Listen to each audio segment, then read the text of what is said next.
क्रिस्त में प्यारे भाइयों और बहनों, आज हम दो महान संतों का पर्व मनाते हैं जो 12 प्रेरितों में से दो है, अर्थात संत सिमोन और संत यूदस। उन दोनों ने प्रभु की पूरी सेवकाई के दौरान उनका अनुसरण किया, स्वयं को उनके कार्य के लिए समर्पित किया और अंत में अपना खून बहाया और ईश्वर की महिमा के लिए अपना जीवन दे दिया। संत सिमोन को शायद उत्साही कहा जाता था क्योंकि वह कट्टरबंदियों की राष्ट्रवादी पार्टी के सदस्य थे जिन्होंने फिलिस्तीन पर किसी भी विदेशी जुए को मान्यता देने से इनकार कर दिया था।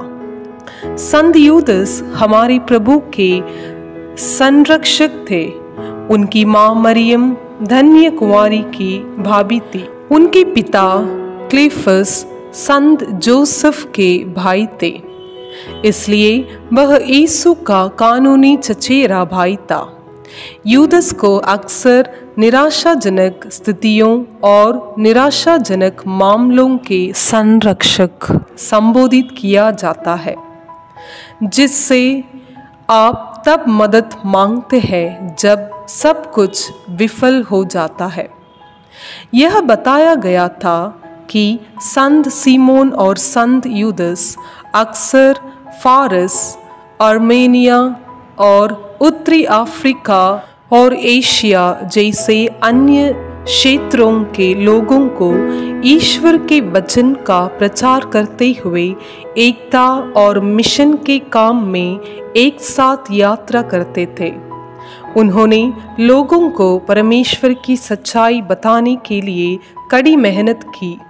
उनमें से कई ग्रहणशील थे और उनमें से कुछ ऐसे भी थे जिन्होंने प्रभु में विश्वास करने से इनकार कर दिया और उन्हें सताया।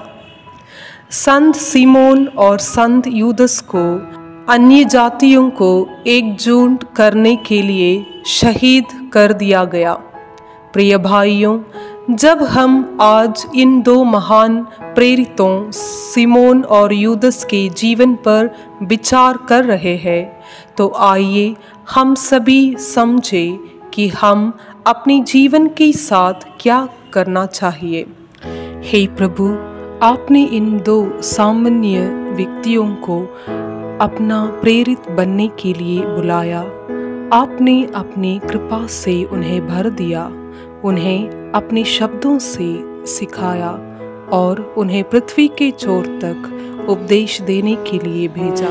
प्यारे यीशु, मुझे जिसके पास भी आप चाहे भेज दे। मुझे अपने उपकरणों के रूप में उपयोग करे और मदद करे। मैं हमेशा ज़रूरतमंदों तक पहुंचने के लिए वफादार और उत्साही रहूं, विशेषकर वे जिनके जीवन में विश्वास की कमी है। संत सिमोन और संत यूदस हमारे लिए प्रार्थना करें।